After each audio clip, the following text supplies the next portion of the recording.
আজকে আমরা সমাধান করব ক্লাস সপ্তম শ্রেণীর রায় ও মার্টিন প্রশ্নবিচিত্রা 2025 মডেল স্কুল 1 নম্বর Alipurduar New Town girls high school HS MCQ question type. দেখো অঙ্কের যে পেজটা দেওয়া রয়েছে 117 নম্বর পেজের অঙ্কগুলোকে আমরা সমাধান করব। তার আগে বলে নিই, যারা যারা আমার ভিডিওটা দেখছো তাদের কাছে আমার একটা ছোট্ট রিকোয়েস্ট, আমার চ্যানেলটাকে সাবস্ক্রাইব করো, লাইক করো, কমেন্ট করো। তোমাদের একটা সাবস্ক্রাইব, একটা লাইক পরবর্তী ভিডিও বানাতে আমাকে উৎসাহ দেবে। 1 নম্বরে দেখো বলছে নিচের প্রশ্নগুলি নির্দেশ মতো উত্তর দাও। 1 দাগের উত্তরটা দেখো, কোশ্চেনটা কি বলেছে, সঠিক উত্তরটি নির্বাচন করো। 2.25 টাকা 9 টাকার কত পার্সেন্ট, মানে পার্সেন্টেজে অ্যান্সারটা দেওয়া রয়েছে, 4টে উত্তর দেওয়া রয়েছে, সেই 4টে উত্তরের মধ্যে যেটা সঠিক হবে সেটা আমাকে নির্বাচন করে লিখতে হবে।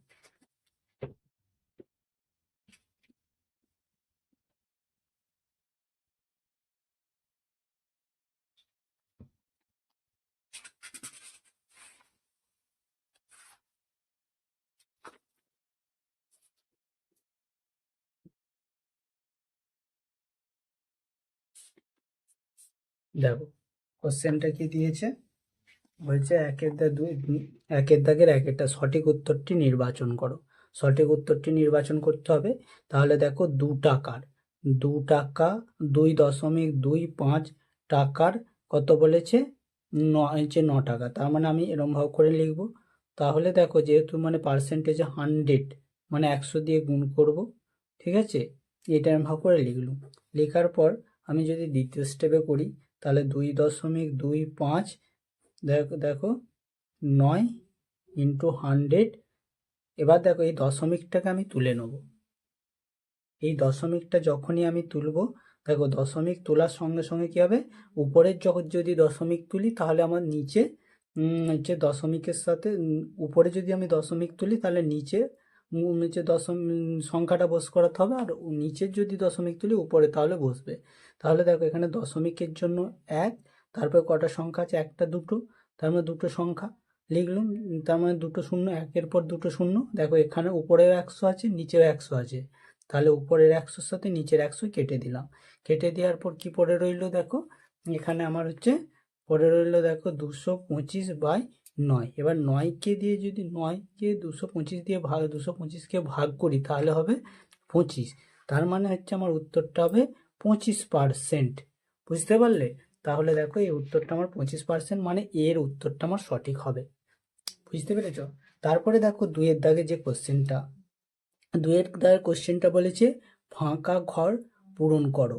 এখানে দেখো আমি এই ভিডিওটা আগেও করেছিলাম, ডিলিট হয়ে গেছে, তাই জন্য আমি এখানে একবার করে এই অঙ্কটা করেছি। তাই জন্য আমি এই বক্সের যে জায়গাটা আছে সেখানে 9 বসেছি, কিন্তু কিভাবে হচ্ছে সেইটা আমি দেখাচ্ছি। দেখো এখানে যদি বক্সটা রয়েছে, এই বক্সটাতে কোনো সংখ্যা নেই, ঠিক আছে, তাহলে যদি এরকম অঙ্কটা দেওয়া রয়েছে, তাহলে দেখো 1-এর দাগের 2-এর অঙ্কটা আমি করছি। 1-এর দাগের 2-এরটা দেখো, ধরি ধরি সংখ্যাটি সমান এক্স। বুঝতে পারলে? এবার ধরো সংখ্যাটি এক্স ধরে নিয়েছি, ঠিক আছে, তাহলে দেখো এখানে কি দেওয়া রয়েছে, এক্স, এটা হচ্ছে এই সংখ্যাটি এক্স, তাহলে x into 1 minus plus 9 equal to 0। বুঝতে পারলে? তাহলে দেখো এবার আমি এটা যদি গুণ করি, এটার সাথে যদি গুণ করি, দেখো এক্সের সাথে মাইনাস 1 গুণ করলে কি হয়ে যাচ্ছে, মাইনাস এক্স। আবার দেখো এটা প্লাস 9 যেমন ছিল ইকুয়াল টু 0, বা দেখো এই 9টাকে এই সাইডে নিয়ে চলে যাচ্ছি, তাহলে minus x equal to minus 9। তাহলে উভয় পক্ষ থেকে মাইনাসকে তুলে দিলাম, তাহলে কি পড়ে রইল, এক্স ইকুয়াল টু 9। তার মানে দেখো আমার এই শূন্যস্থানে যে অঙ্কটা বসেছে, সেই সংখ্যাটা বসেছে, সেই সংখ্যাটা হচ্ছে 9। তারপরে বলেছে দেখো 6/7 এর ঘাত ও নিধান লেখো। তাহলে দেখো এই যে ঘাত হচ্ছে 7 আর নিধান হচ্ছে 6। বুঝতে পারলে? ঘাত হচ্ছে 7 আর হচ্ছে নিধান হচ্ছে 6। তারপরে দেখো 16 চারেরটা, একের দাগের চারেরটা, 16 ইন্টু 16 ইন্টু 16 কে 2-এর ঘাত আকারে প্রকাশ করো। তাহলে দেখো 2-এর ঘাত আকারে প্রকাশ করব, দেখো একের দাগের, তাহলে হচ্ছে অঙ্কটা কত করছি, একের দাগের চারেরটা, তাহলে দেখো 16 ইন্টু 16 ইন্টু 16, ঠিক আছে, 2-এর ঘাত হিসাবে প্রকাশ করতে বলেছে। আমি যদি 16কে ভাঙি, দেখো 2, দেখো 16কে ভাঙছি, 16কে ভাঙলে কি হচ্ছে, 4টে 2 হচ্ছে। তাহলে যদি ঘাত হিসাবে 2-এর ঘাত হিসাবে বলেছে 2 ইন্টু 2^4 ইন্টু 2^4, তাহলে দেখো আমরা জানি গুণের সময় সহগগুলো যোগ হয়, তাহলে 4 + 4 + 4 সমান 2^12। তার মানে দেখো আমার এখানে যে হচ্ছে 2-এর ঘাতে প্রকাশ করে পেয়েছি 2^12, বুঝতে পারলে। তারপরে দেখো, তারপরে আমার হচ্ছে একের দাগের 5-এরটা, অনুপাতটিকে লঘিষ্ঠ আকারে প্রকাশ করো। তাহলে লঘিষ্ঠ আকারে প্রকাশ করার জন্য দেখো কি করা দেওয়া রয়েছে, 6-এর অঙ্কটা 5-এরটা লঘিষ্ঠ আকারে প্রকাশ করতে বলেছে। তাহলে লঘিষ্ঠ আকারে প্রকাশ করতে দেখো 15 P Q is to 21 Q, 21 Q. তাহলে দেখো এখানে হচ্ছে যে 15 হচ্ছে, দেখো আমি পি এর সাথে কিউর সাথে কিউ কেটে দিলাম, তাহলে কি পড়ে রইলো, তাহলে পড়ে রইলো 15 পি আর হচ্ছে 21। তাহলে দেখো যে উভয় পক্ষকে 3 দিয়ে কাটি, তাহলে পাচ্ছে 15 আর 3 × 7 = 21। তাহলে আমার অ্যান্সারটা কি হচ্ছে, দেখো 5p ইজ টু 7, বুঝতে পারলে। দেখো তাহলে এখানে উত্তরটা এইটা, বুঝতে পেরেছো। তারপরে দেখো বলেছে আমার সঠিক উত্তরটি নির্বাচন করো।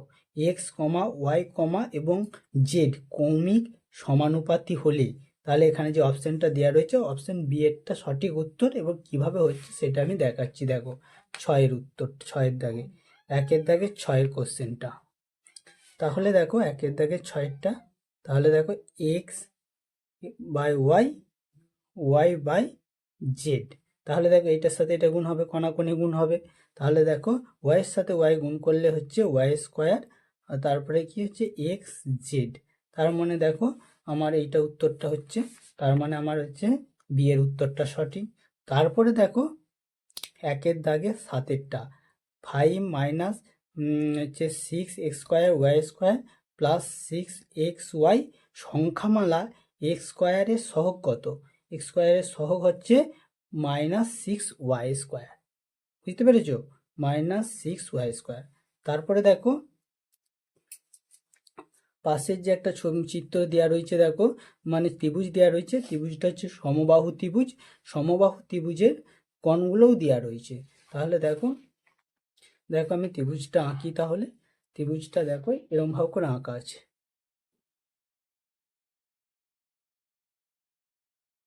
এটা হচ্ছে এ, এটা হচ্ছে বি, আর এটা সি। তার মানে এ কোণ কত বলে দিয়েছে, এ কোণ বলে দিয়েছে, দেখো এ কোণটা হচ্ছে 50 ডিগ্রি, বি কোণটা হচ্ছে 60, সি কোণটা হচ্ছে 60 ডিগ্রি, 60 ডিগ্রি, তাই তো। তাহলে দেখো আমি এখানে অঙ্কটা করেছি, তার মানে হচ্ছে দেখো এখানে এ বি এ সি কোণ, বি এ সি কোণ প্লাস কোণ বি সি এ সমান কত ডিগ্রি হচ্ছে, 50 ডিগ্রি প্লাস 60 ডিগ্রি হলো। তার মানে এদের যোগফল কত হচ্ছে, 50 + 60, তার মানে হচ্ছে এদের হচ্ছে 110। আর আমরা কি জানি, আমরা জানি ত্রিভুজের 3টি কোণের সমষ্টি হচ্ছে 180 ডিগ্রি। তাহলে আমার বিকোণটা কি করে বার করব, এই মানে 180 ডিগ্রি থেকে এইটা বিয়োগ করে দিলেই বিকোণটা বেরিয়ে যাবে। তাহলে দেখো হচ্ছে কোণ এ বি সি, তার মানে বিকোণটা বার করছি, বিকোণ সমান 180 ডিগ্রি মাইনাস 110 ডিগ্রি, তাহলে হচ্ছে আমার বিকোণটা হচ্ছে 70 ডিগ্রি, 70 ডিগ্রি হচ্ছে, কারণ 180 থেকে 110 বিয়োগ করলে হচ্ছে 70 ডিগ্রি হচ্ছে। তার মানে এখানে আমাকে কি বলেছে, দেখো এখানে এ কোণ আর হচ্ছে বি কোণের অনুপাত বার করতে বলেছে। তার মানে এ কোণটার কত অনুপাত হচ্ছে, এ হচ্ছে এ কোণটা, তাহলে কত হচ্ছে, তাহলে যেইটা মাঝে থাকবে সেইটা হচ্ছে কোণ B A C is to A B C. তার মানে দেখো যে 50:70, তার মানে এত ডিগ্রি এত ডিগ্রি, তার মানে আমার কি হচ্ছে দেখো 5:7 এদের অনুপাত। বুঝতে পারলে?